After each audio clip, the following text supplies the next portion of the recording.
बुधवार के दिन भगवान गणेश की पूजा की जाती है। आपको बता दें कि बुधवार को भगवान गणेश के अलावा बुध देव की भी पूजा की जाती है। मान्यता है कि बुधवार का व्रत करने से धन धान्य में कमी नहीं रहती। जो भी भक्त बुधवार के दिन श्रद्धा भक्ति के साथ इस व्रत को रखते हैं और इन कथाओं को पूरा श्रवण करते हैं, उसकी सभी मनोकामना गणेश भगवान बुध देव अवश्य पूरा करते हैं। आइए श्रवण करते हैं बुधवार व्रत कथा। पौराणिक ग्रंथों में बुधवार के व्रत की कथा कुछ इस प्रकार है। बहुत समय पहले की बात है कि एक साहूकार का नया नया विवाह हुआ था। उसकी पत्नी मायके गई हुई थी। नया नया विवाह था, नई नई उमंग थी। साहूकार का परिवार भी कुछ खास बड़ा नहीं था। जो रिश्तेदार थे उनके घर बहुत दूर थे।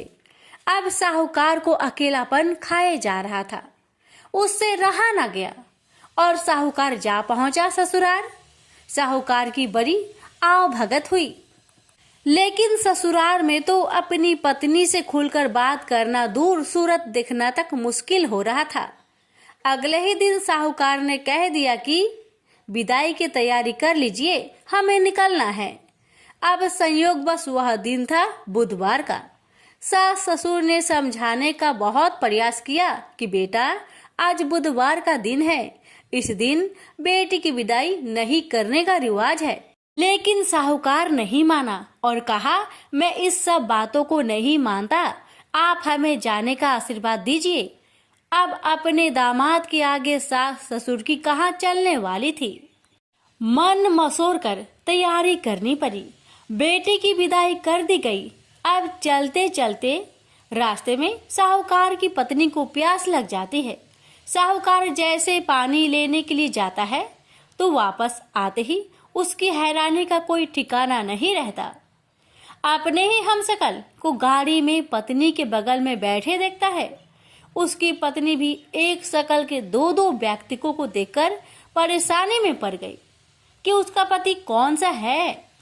जैसे ही साहूकार ने पत्नी के पास बैठा व्यक्ति से पूछा कि वह कौन है, तो वह पलटकर जवाब दिया कि भैया, मैं तो फला नगर का साहूकार हूँ और फला नगर से अपनी पत्नी को ले जा रहा हूँ। तुम बताओ, तुम कौन हो जो मेरा भेष धरकर यहाँ तक कबाब में हड्डी बनने के लिए आधम के हो। ऐसे बहसबाजी करते करते दोनों में झगड़ा बढ़ गया।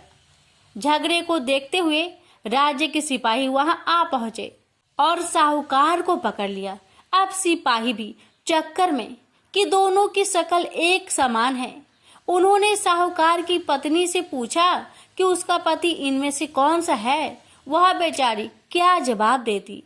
तब साहूकार ने हाथ जोड़ लिए और भगवान से विनती करने लगा कि हे भगवान, यह आपकी क्या माया है। तभी आकाशवाणी हुई कि मूर्ख, याद कर कुछ देर पहले ही तूने अपने सास ससुर की आज्ञा ना मानकर भगवान बुध का अपमान किया और बुधवार के दिन तू अपनी पत्नी को लेकर चल पड़ा, जबकि तुझे इस दिन गमन नहीं करना चाहिए था। यह स्वयं बुध देव है जो तुम्हें सबक सिखाने के लिए तुम्हारे भेष में है। तब साहूकार ने कान पकड़कर माफी मांगी और आगे से कभी भी ऐसा न करने का वचन किया और बुधवार को नियम पूर्वक व्रत पालन करने का संकल्प किया। तब जाकर साहूकार के रूप में प्रकट हुए बुध देवता अंतर्ध्यान हो गए और साहूकार अपनी पत्नी को लेकर घर जा सका। इस घटना के पश्चात साहूकार और उसकी पत्नी दोनों नियमित रूप से बुधवार का व्रत पालन करने लगे।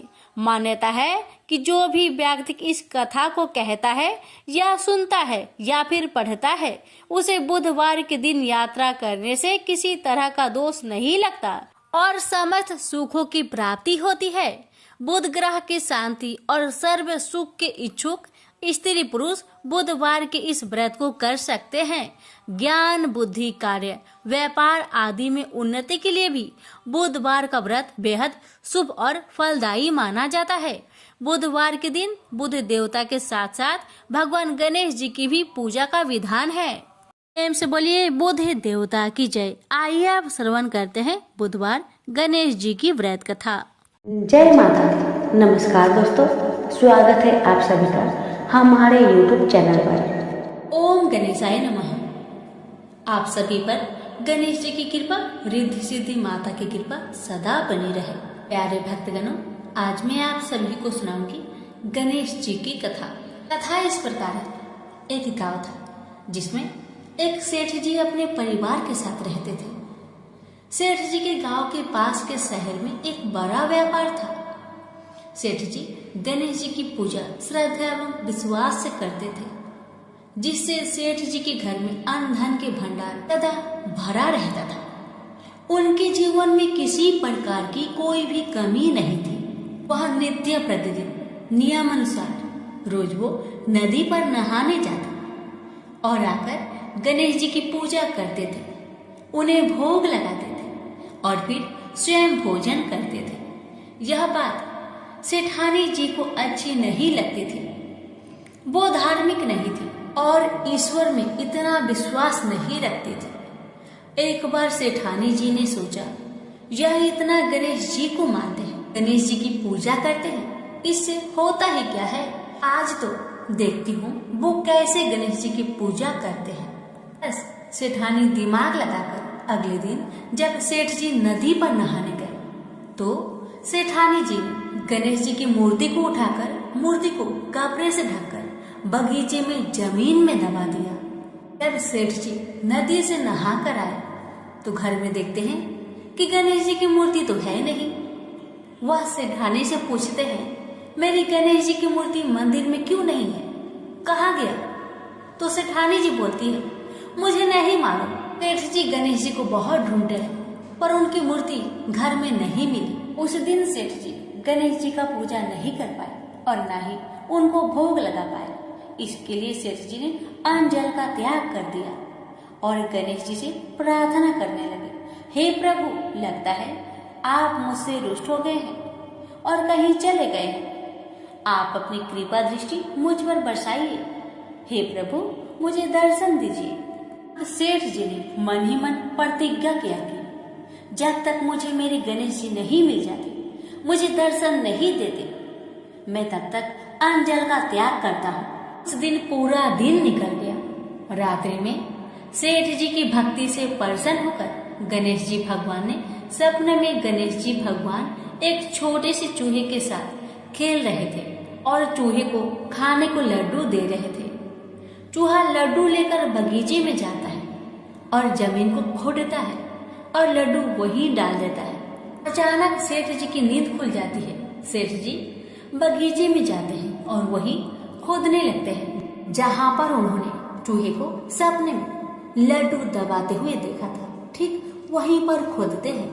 गणेश जी की कृपा से, उनके आशीर्वाद से वहीं पर गणेश जी की मूर्ति कपड़े में लिपटा हुआ मिट्टी के अंदर छुपा हुआ था। सेठ जी ने गणेश जी की मूर्ति को प्रणाम करके उन्हें लेकर घर आया और अच्छे से साफ सफाई करके उनकी पूजा की, उन्हें भोग लगाया। देखकर सेठानी ने पूछा, आपको गणेश जी कहाँ मिले? सेठ जी सेठानी जी से सपने की सारी कहानी बताते हैं। वह बात जानकर सेठानी जी को बड़ा आश्चर्य हुआ। सेठानी को मन ही मन श्रद्धा एवं विश्वास से गणेश जी भगवान की भक्त बन जाती है और सेठ जी से कहती है कि मुझसे बड़ा भारी अपराध हो गया है। अब हम दोनों पति पत्नी प्रेम सहित गणेश जी भगवान की आराधना करेंगे एवं उनकी पूजा में कोई भी कमी नहीं आने देंगे। यह सुनकर सेठ जी बड़े प्रसन्न हो जाते हैं और दोनों पति पत्नी गणेश जी भगवान को धन्यवाद करते हैं। जय बोलिए गणेश भगवान की जय, सदा ही जय। प्रभु अपनी अनुकंपा सेठ सेठानी के समान ही हम सभी पर बनाए रखना। कहानी सुनने वालों की सभी मनोकामनाएं पूर्ण करना। श्री गणेश कथा के अनुसार एक बार देवता कई विपदाओं में घिरे थे। तब वह मदद मांगने भगवान शिव के पास गए। उस समय शिव के साथ कार्तिकेय तथा गणेश जी बैठे थे। देवताओं की बात सुनकर शिव जी ने कार्तिकेय व गणेश जी से पूछा कि तुम में से कौन देवताओं के कष्टों का निवारण कर सकता है। तब कार्तिकेय व गणेश जी दोनों ही स्वयं को इस कार्य के लिए सक्षम बताए। इस पर भगवान शिव ने दोनों की परीक्षा लेते हुए कहा कि तुम दोनों में से जो सबसे पहले पृथ्वी की परिक्रमा करके सबसे पहले हमारे पास आएगा वही देवताओं की मदद करने जाएगा। भगवान शिव के मुख से यह वचन सुनते ही कार्तिकेय जी अपने वाहन मोर पर बैठकर पृथ्वी की परिक्रमा के लिए निकल गए, परंतु गणेश जी सोच में पड़ गए कि वह चूहे के ऊपर चढ़कर सारी पृथ्वी की परिक्रमा करेंगे तो इस कार्य में उन्हें बहुत समय लग जाएगा। तभी उन्हें एक उपाय सूझा। गणेश जी अपने स्थान से उठे और अपने माता पिता की 7 बार परिक्रमा करके वापस बैठ गए। परिक्रमा करके लौटने पर कार्तिकेय स्वयं को विजेता बताने लगे।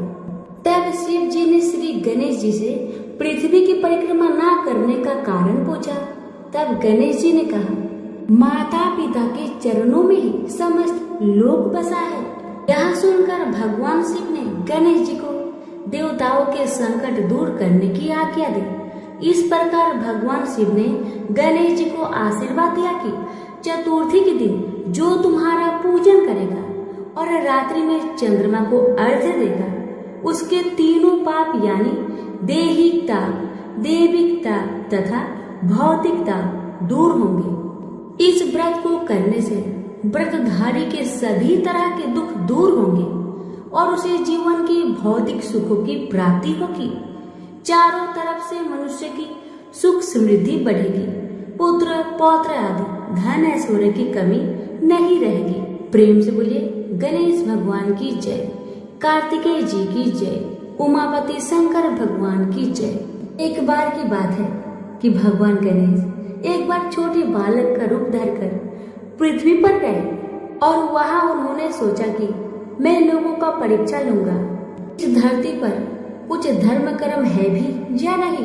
भगवान गणेश अपने दोनों हाथों में एक एक छोटी चम्मच पकड़कर एक चम्मच में चावल और एक चम्मच में दूध लेकर गांव के सभी घरों में बारी बारी जाकर एक ही बात कह रहे थे कि कोई मेरे लिए खीर बना दो, कि कोई मेरे लिए खीर बना दो। लोग उसकी बात सुनकर उनका मजाक उड़ाते थे।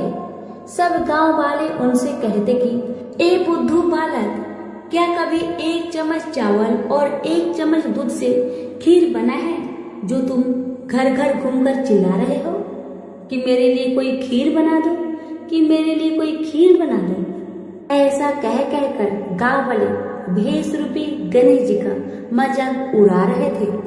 भगवान गणेश गांव वालों की बातें सुनकर आगे बढ़ जाते हैं। ऐसे ही वह पूरे गांव में चलते चलते बालक आखिर में एक बुढ़िया माई के पास पूछते हैं। वहाँ बहुत से बच्चे खेल रहे होते हैं और बुढ़िया माई बैठी बैठी बच्चों के खेल को देख रही होती है। गणेश जी महाराज ने वहां जाकर कहा, बुढ़िया माई, ये चावल और दूध से मेरे लिए खीर बना दोगी क्या? छोटे से बालक की बातें सुनकर बुढ़िया माई ने हंसकर मजाक करते हुए कहा, बेटा खीर तो मैं बना दूंगी, लेकिन मुझे भी खीर देना होगा। भेष रूपी गणेश जी ने कहा, जरूर अम्मा, आपको मैं जरूर दूंगा, सब बच्चों को भी दूंगा। तुम चिंता मत करो बूढ़ी अम्मा, बस अपने घर में जाओ और जो सबसे बड़ा बर्तन हो उसे बाहर लेकर आओ। बूढ़ी माई ने बच्चे की कहे अनुसार घर के सबसे बड़े बर्तन को लेकर बाहर आए। घर के बने गणेश जी ने कहा, माँ इतनी छोटी सी भिगोनी सी क्या होगा, कोई इससे भी बड़ा बर्तन लाओ, उसमें खीर बनाना। बुढ़िया माई फिर से एक बहुत बड़ा बर्तन लेकर आई, उसमें दूध और चावल डलवा दिए और चूल्हे पर खीर बनाने के लिए रख दिया गया। जब खीर में उबाल आने लगा तो बुढ़िया माई ने थोड़ी सी खीर प्याले में निकाल ली, थोड़ी सी ठंडी करके गणेश जी का नाम लेकर भोग लगाकर चखने लगी। खीर तो अति स्वादिष्ट बनी थी। बुढ़िया माई ने बालक से कहा, ले बेटा खीर बन गई है, अब तुम खा लो। उसके बेटे ने कहा, माँ खीर से तो मेरा पेट भर गया, अब आप खाओ और इन सब बच्चों को खिला दो। बुढ़िया माई ने कहा, बेटा तूने खीर तो नहीं खाई, फिर पेट कैसे भर गया? बालक ने कहा, आपने मेरा प्रेम से नाम लेकर दरवाजे के पीछे खड़े होकर खीर खाई थी, उससे मेरा पेट भर गया। बुढ़िया माई समझ गई कि यह बालक तो भगवान गणेश का ही रूप है। वह खीर सभी बच्चों को खिला दी जो वहां खेल रहे थे, उन्हें भी खिलाई, तो भी बर्तन भरा हुआ था। अब गांव के सभी लोगों को बुला बुलाकर बुढ़िया माई ने खीर खिलाई तो सभी सोच में पड़ गए कि इस गरीब बुढ़िया के पास इतनी सारी खीर कहाँ से आई। अंत में बुढ़िया माई को गणेश जी ने आशीर्वाद दिया कि और जो खीर बच गई है उससे तुम घर में पीछे खाना खोदकर गाड़ो।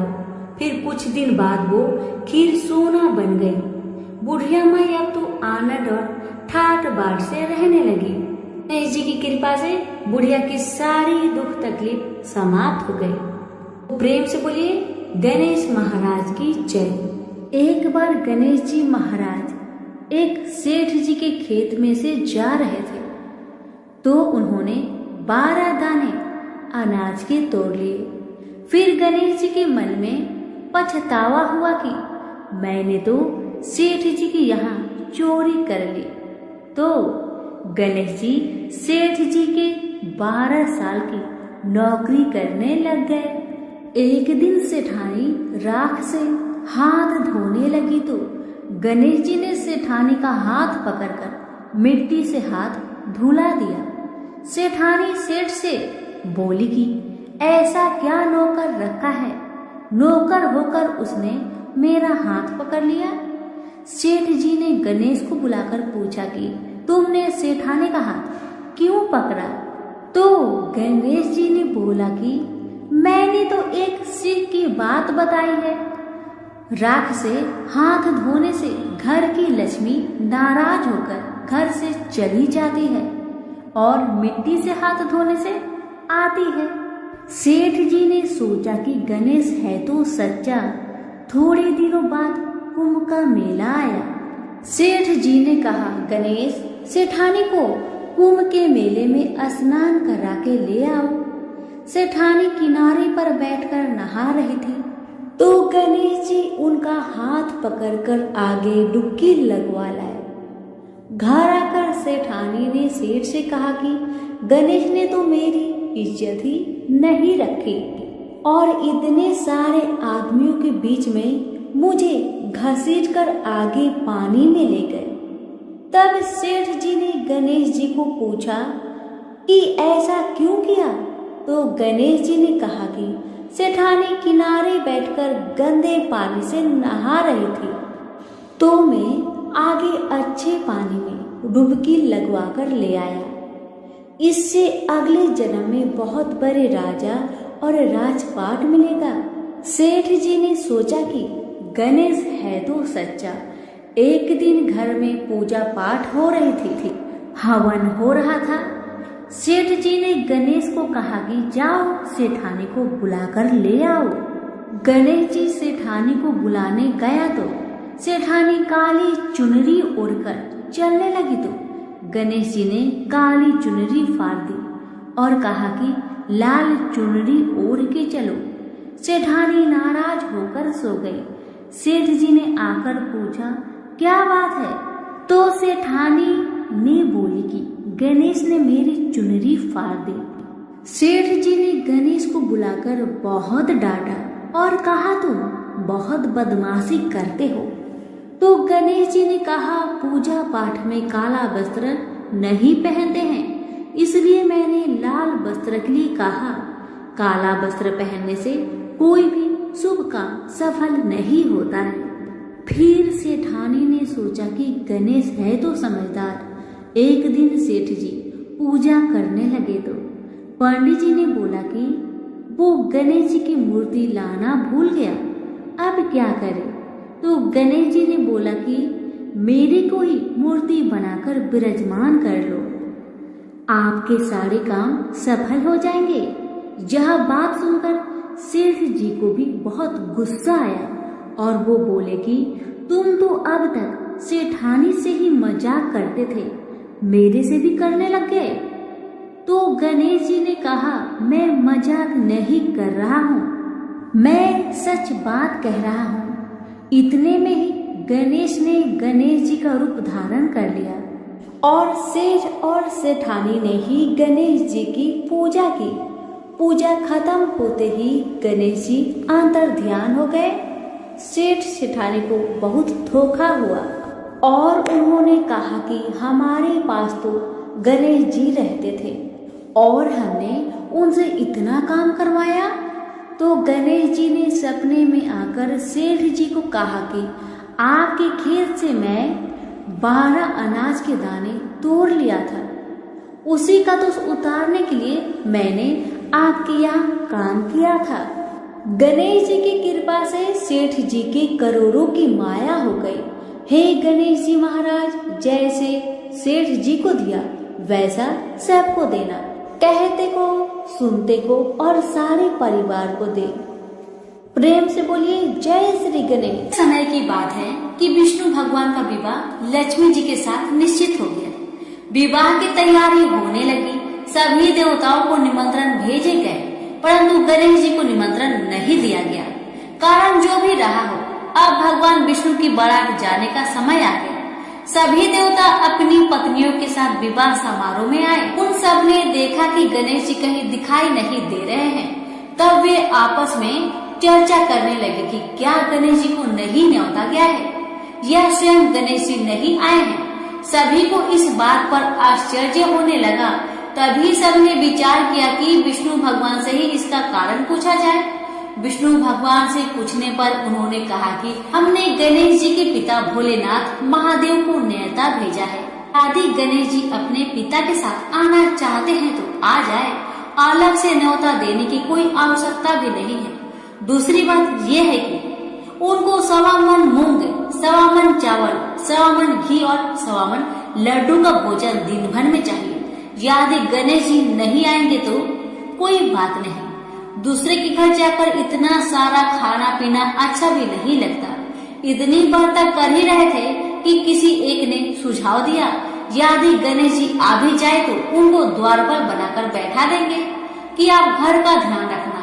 आप तो चूहे पर बैठकर धीरे धीरे चलोगे तो बारात से बहुत पीछे रह जाओगे। यह सुझाव भी सबको पसंद आ गया, तो विष्णु भगवान ने भी अपनी सहमति दे दी। होना क्या था, इतने में ही गणेश जी वहाँ आ पहुँचे और उन्हें समझा बुझाकर घर की रखवाली करने बैठा दिया गया। बारात चल दी। तब नारद जी ने देखा कि गणेश जी तो दरवाजे पर ही बैठे हुए हैं। तो वे गणेश जी के पास गए और रुकने का कारण पूछा। गणेश जी कहने लगे कि विष्णु भगवान ने मेरा बहुत अपमान किया है। नारद जी ने कहा कि आप अपनी मूषक सेना को आगे भेज दीजिए तो वह रास्ता खोद देगी, जिससे उनके वाहन धरती में धंस जाएगी। तब आपको सम्मान पूर्वक बुलाना ही पड़ेगा। अब तो गणेश जी ने अपनी मूषक सेना जल्दी से आगे भेज दी और सेना ने जमीन पोली कर दी। जब बारात वहाँ से निकली तो रथों के पहिए धरती में धंस गए। लाख कोशिश करे परंतु पहिए न निकले। सभी ने अपने अपने उपाय किए परंतु पहिए तो नहीं निकले, बल्कि जगह जगह से टूट गए। किसी की समझ में नहीं आ रहा था कि अब क्या किया जाए। तब तो नारद जी ने कहा, आप लोगों ने गणेश जी का अपमान करके अच्छा नहीं किया। यदि उन्हें मनाकर लाया जाए तो आपका कार्य सिद्ध हो सकता है और यह संकट टल सकता है। भगवान शंकर ने अपने दूत नंदी को भेजा और वे गणेश जी को लेकर आए। गणेश जी का आदर सम्मान के साथ पूजन किया। तब कहीं रथ के पहिए निकले। अब रथ के पहिए निकल तो गए परंतु वह टूट फूट गए थे। उन्हें सुधारेगा कौन? पास के खेत में खाती काम कर रहा था, उसे बुलाया गया। खाती अपना कार्य करने से पहले श्री गणेशाय नमः कहकर गणेश जी की वंदना मन ही मन करने लगा। देखते ही देखते खाती ने सभी पहियों को ठीक कर दिया। तब खाती कहने लगा कि देवताओं, आपने सर्वप्रथम गणेश जी को नहीं मनाया होगा और न ही उनका पूजन किया होगा, इसलिए तो आपके साथ यह संकट आया है। हम तो मूर्ख अज्ञानी हैं, फिर भी पहले गणेश जी को पूजते हैं, उनका ध्यान करते हैं। आप लोग तो देवतागण हैं, फिर भी आप गणेश जी को कैसे भूल गए? अब आप लोग भगवान श्री गणेश जी की जय बोलकर जाए तो आपके सब काम बन जाएंगे और कोई संकट भी नहीं आएगा।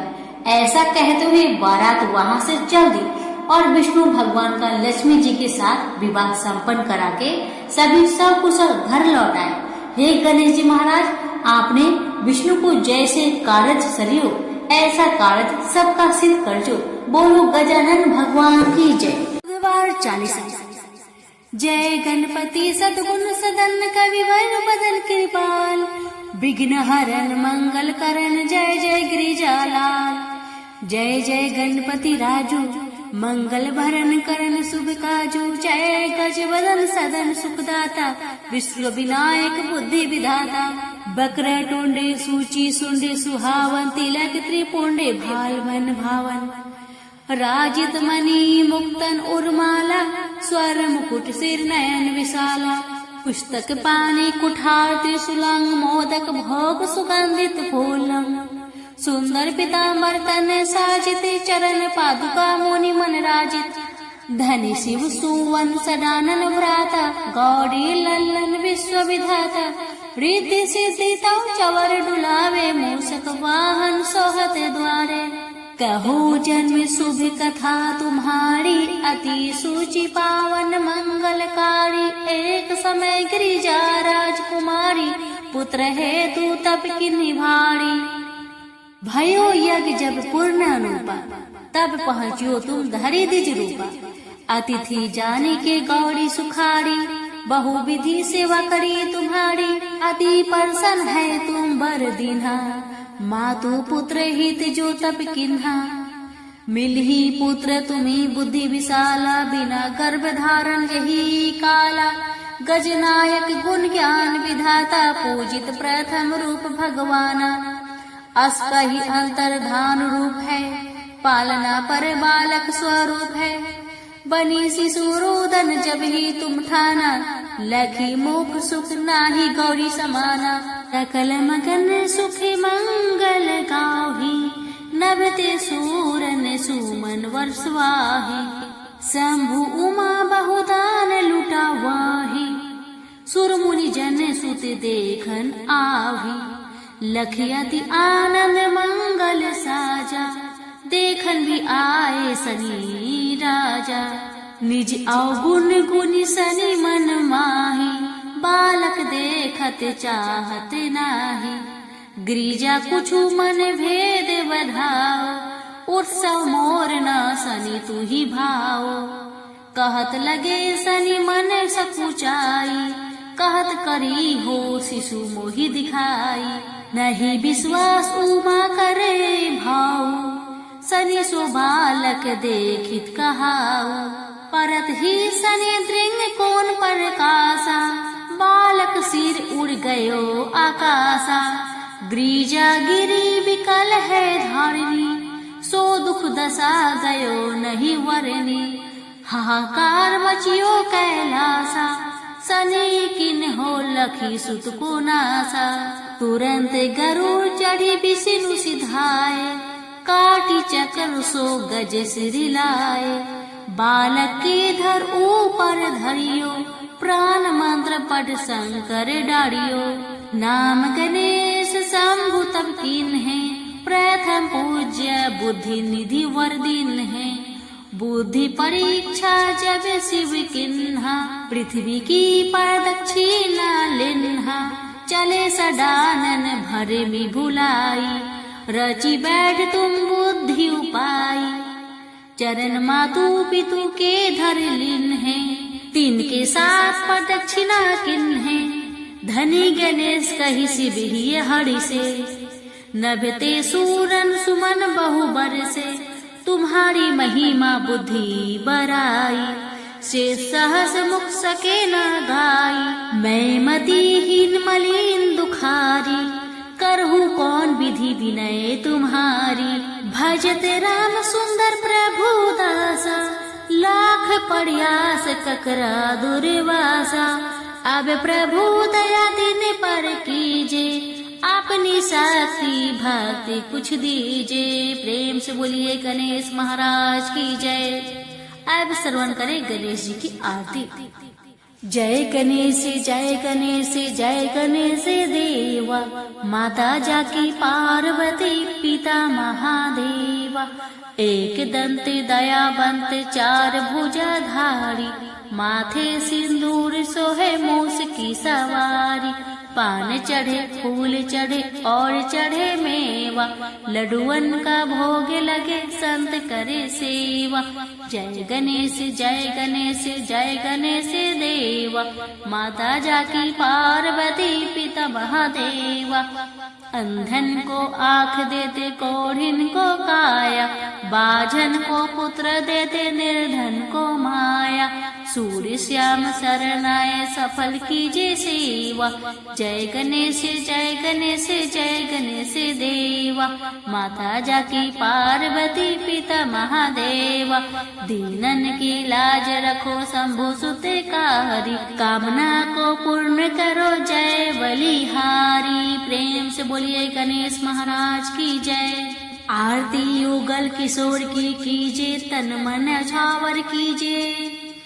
आरती युग स्वर की कीजिए, तन मन छावर कीजिए। गौर श्याम मुख निरखत लीजिए, हरि का स्वरूप नयन हरि पीजिए। रवि शशि कोटि बदन की शोभा, ताही निरखी मेरे मन लोभा। ओढ़े नील पीठ पटे साड़ी, कुंज बिहारी गिरिवर धारी। फलन की सेज फुलन की माला, रत्न सिंहासन बैठे नंदलाला। मोर मुकुट कर मुरली सोहे, नटवर कला देखी मन मोहे। कंचन धार कपूर की बाती, हरियाय निर्मल भई छाती। श्री पुरुषोत्तम गिरिवर धारी, आरती करे सकल ब्रज नारी। नंद नंदन ब्रिज भानु किशोरी, परमानंद स्वामी अभी चल जोरी। प्रेम से बोलिए बुद्ध देव की जय।